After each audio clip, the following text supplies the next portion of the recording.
So good morning dear children.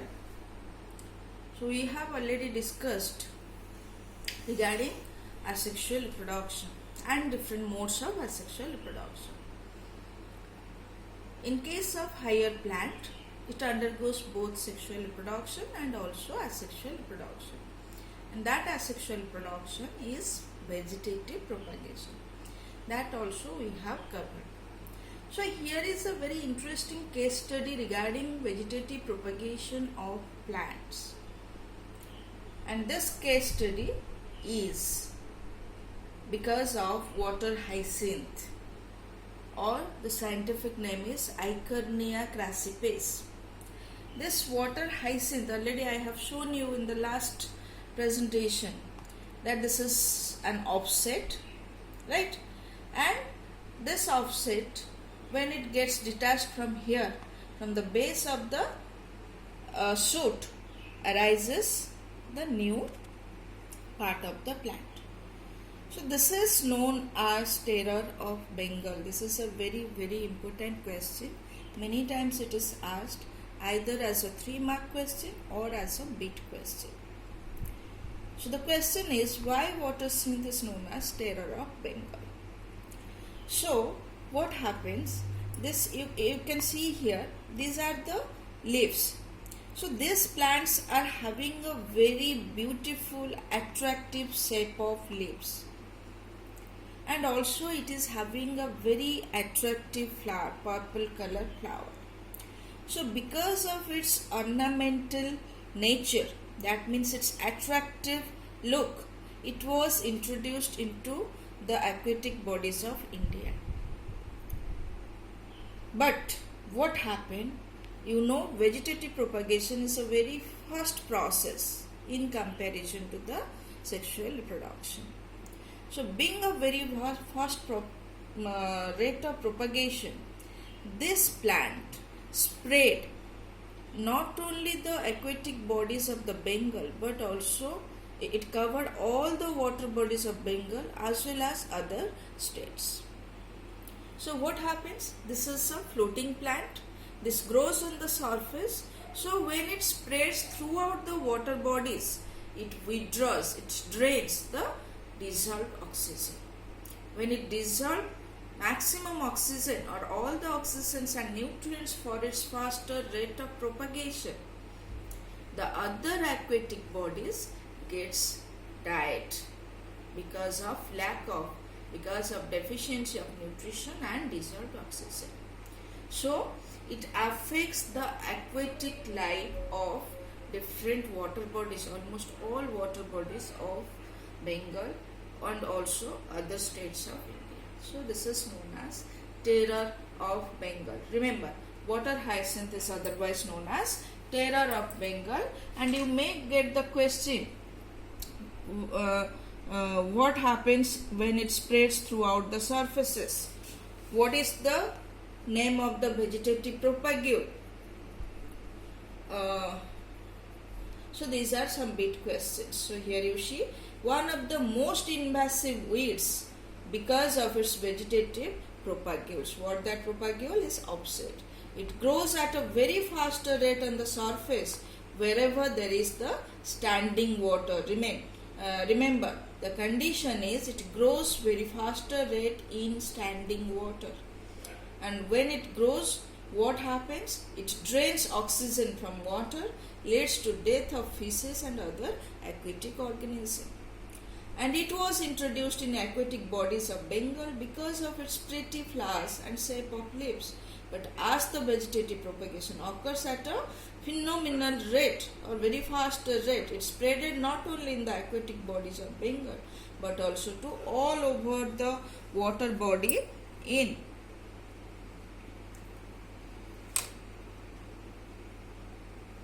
India. So it is known as terror of Bengal. So this is all about the asexual reproduction, the vegetative propagation, and the case study of water hyacinth. So remember, water hyacinth as terror of Bengal is very, very important. Note down. Let us come to next part of this chapter, that is sexual reproduction. So already I have told you What is sexual reproduction? It is the process which involves formation and fusion of male and female gamete produced by two individuals of the opposite sex. So that means, here I would like to mention, whatever be the organism, it may be fungi, it may be plant, it may be animal, they undergo sexual reproduction. And you know there is a vast difference in complexity of organization and in characteristics of these different organisms like fungi or plants or animals. Though a large number of differences are there among them, right? But all of them follow a similar pattern of reproduction in this process, right? So what similarity they follow, that we will discuss, right? So the similarity are offsprings produced by fusion of male and what similarity? So all the organisms undergoing sexual reproduction, they produce two different types of gametes, that is the male gametes and female gametes. Then there is the fusion of male and female gametes. Third step, there is the formation of zygote. Fourth step, zygote develops to the organism or zygote develops to embryo, which develops to the complete organism. So this is the pattern of sexual reproduction followed by any organism. It may be a fungi, it may be animal or plants, right? Then coming to what are the characteristics. So you know or mention that asexual reproduction is a very fast, simple process, whereas sexual reproduction is a complex, slow and very elaborative process. In asexual reproduction, already I have mentioned that offsprings are identical to each other and to their parents with respect to their morphology and their genetics. But here the offspring produced as because of fusion of male and female gametes, they are not identical to each other or to their parents. That means they differ in their characteristics. So that is because of variation. So the progeny show variation which leads to evolution. So the sexual reproduction has evolutionary significance, right? Then next coming to next part of these things, that again all the organisms undergoing sexual reproduction follows these three phases, that is juvenile phase, reproductive phase and senescent phase, right? So let us discuss what are these phases. So these are the three different phases occurring in the process of sexual reproduction. Every organism undergoing these three different phases. First one is juvenile phase. So after birth, any organisms takes certain time before reproducing its offspring. So this period of time is known as juvenile phase. That means the time period from birth to be able to reproduce, or this is a period of growth and development, or it is a preparatory phase for the process of reproduction, or it is a preparatory phase to enter into the reproductive phase to be able to reproduce its offspring of its own kind. So how you will define? It is a period of growth and maturity of an organism before it can reproduce sexually. This juvenile phase we call, in case of animal, the preparatory phase for reproduction is called as juvenile phase in animal. In case of plant, we also called as vegetative phase. So remember, vegetative phase or juvenile phase are the preparatory phase for the organism to be able to reproduce. Then second phase is reproductive phase. So during this period, the organism becomes able to reproduce. So the end of the juvenile phase or vegetative phase indicates the start of initiation of reproductive phase. So what is reproductive phase? The period in which organism is capable of reproducing sexually. How do you know that reproductive phase starts? In case of flowering plant, initiation of flowering is the marking of beginning of reproductive phases. Then coming to the next phase. So during the reproductive phase, what happens? The organism,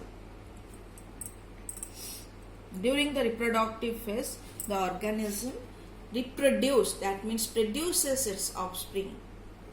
And this reproductive phase remains for certain period of time during the lifespan.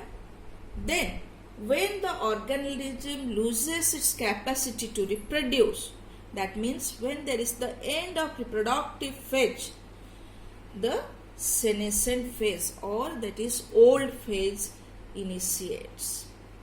And during the old phase, there are certain changes like slowing of metabolism, deterioration of body structure, etc., which ultimately leads to death. Right? So every organism, every sexually reproducing organism undergoes three phases: juvenile or vegetative phase, that is the preparatory phase; reproductive phase, when it reproduces, it produces its offspring; and finally senescent phase, that is the old age, and ultimately meet to death. Then the question is, why this transition of phases occurs? So this transition of phases is because of certain hormones. Remember, in both plant and animals, hormones are responsible for the transitions between the three phases. And also another factor is interaction between hormones and certain processes. Interaction between hormones and certain environmental factors regulate the reproductive process and the associated behavioral expression of the organism. So these are the three different phases which takes place in sexually reproducing organism, and every organism undergoes these three phases, and this three phases is because of the hormones and the interaction of hormones with the environmental factors. So this is about the phases which all the sexually reproducing organism undergoes. Next presentation we will discuss each phase in detail. Thank you.